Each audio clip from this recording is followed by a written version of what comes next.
संगीतमय गधा की कहानी। एक धोबी का गधा था। गधे का नाम था उद्धत। वह दिन भर कपड़ों के गट्ठर इधर से उधर धोने में लगा रहता। धोबी स्वयं कंजूस और निर्दयी था। अपने गधे के लिए चारे का प्रबंध नहीं करता था, बस रात को चरने के लिए खुला छोड़ देता। निकट में कोई चरागाह भी नहीं थी। शरीर से गधा बहुत दुर्बल हो गया था। एक रात उस गधे की मुलाकात एक गीदड़ से हुई।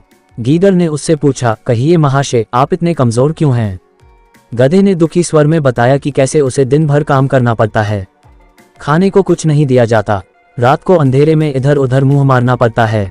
गीदड़ बोला, तो समझो अब आपकी भूखमरी के दिन गए। यहाँ पास में ही एक बड़ा सब्जियों का बाग है, वहाँ तरह तरह की सब्जियां उगी हुई हैं। खीरे, ककैया, तोरई, गाजर, मूली, शलजम और बैंगनों की बहार है। मैंने बाग तोड़कर एक जगह अंदर घुसने का गुप्त मार्ग बना रखा है। बस वहां से हर रात अंदर घुसकर चक्कर खाता हूँ और सेहत बना रहा हूँ। तुम भी मेरे साथ आया करो। लार टपकाता गधा गीदड़ के साथ हो गया। बाग में घुसकर गधे ने महीनों के बाद पहली बार भरपेट खाना खाया। दोनों रात भर बाग में ही रहे और पौ फटने से पहले गीदड़ जंगल की ओर चला गया और गधा अपने धोबी के पास आ गया। उसके बाद वे रोज रात को एक जगह मिलते, बाग में घुसते और जी भर कर खाते। धीरे धीरे गधे का शरीर भरने लगा, उसके बालों में चमक आने लगी और चाल में मस्ती आ गई। वह भुखमरी के दिन बिल्कुल भूल गया। एक रात खूब खाने के बाद गधे की तबीयत अच्छी तरह हरी हो गई। वह झूमने लगा और अपना मुंह ऊपर उठाकर कान फफडाने लगा। गीदड़ ने चिंतित होकर पूछा, मित्र, यह क्या कर रहे हो? तुम्हारी तबीयत तो ठीक है। गधा आंखें बंद करके मस्त स्वर में बोला, मेरा दिल गाने का कर रहा है। अच्छा, भोजन करने के बाद गाना चाहिए। सोच रहा हूं कि धंचू राग गाऊं। गीदड़ ने तुरंत चेतावनी दी, ना, ऐसा न करना गधे भाई, गाने वाने का चक्कर मत चलाओ। यह मत भूलो कि हम दोनों यहाँ चोरी कर रहे हैं, मुसीबत को न्योता मत दो। गधे ने टेढ़ी नजर से गीदड़ को देखा और बोला, गीदड़ भाई, तुम जंगली के जंगली रहे, संगीत के बारे में तुम क्या जानो? गीदड़ ने हाथ जोड़े, मैं संगीत के बारे में कुछ नहीं जानता, केवल अपनी जान बचाना जानता हूँ। तुम अपना बेसुरा राग अलापने की जिद छोड़ो, उसी में हम दोनों की भलाई है।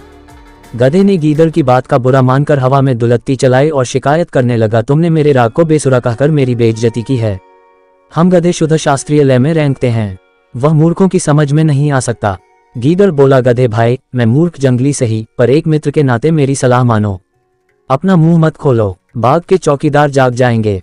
गधा हंसा, अरे मूर्ख गीदड़, मेरा राग सुनकर बाग के चौकीदार तो क्या, बाग का मालिक भी फूलों का हार लेकर आएगा और मेरे गले में डालेगा। गीदड़ ने चतुराई से काम लिया और हाथ जोड़कर बोला, गधे भाई, मुझे अपनी गलती का एहसास हो गया है। तुम महान गायक हो, मैं मूर्ख गीदड़ भी तुम्हारे गले में डालने के लिए फूलों की माला लाना चाहता हूँ। मेरे जाने के 10 मिनट बाद ही तुम गाना शुरू करना, ताकि मैं गायन समाप्त होने तक फूल मालाएं लेकर लौट सकूं। गधे ने गर्व से सहमति में सिर हिलाया। गीदड़ वहां से सीधा जंगल की ओर भाग गया। गधे ने उसके जाने के कुछ समय बाद मस्त होकर रेंकना शुरू किया। उसके रेंकने की आवाज सुनते ही बाग के चौकीदार जाग गए और उसी ओर लट लेकर दौड़े जिधर से रेंकने की आवाज आ रही थी। वहां पहुंचते ही गधे को देखकर चौकीदार बोला, यही है वह दुष्ट गधा जो हमारा बाग चर रहा था। बस सारे चौकीदार दंडों के साथ गधे पर पिल पड़े। कुछ ही देर में गधा पिट पिट कर अधमरा गिर पड़ा। सीख, अपने शुभचिंतकों और हितैषियों की नेक सलाह न मानने का परिणाम बुरा होता है। ये कथा सुनाकर सुवर्ण सिद्धि बोला, तुमने भी मेरा कहना नहीं माना, अब अपनी हालत देख लो। चक्रधर ने उसास भरकर कहा, तुम ठीक ही कहते हो भाई। जिसके पास अपनी बुद्धि नहीं होती और जो मित्र की सलाह पर भी नहीं चलता, वह मंथरक नामक जुलाहे की तरह नष्ट हो जाता है।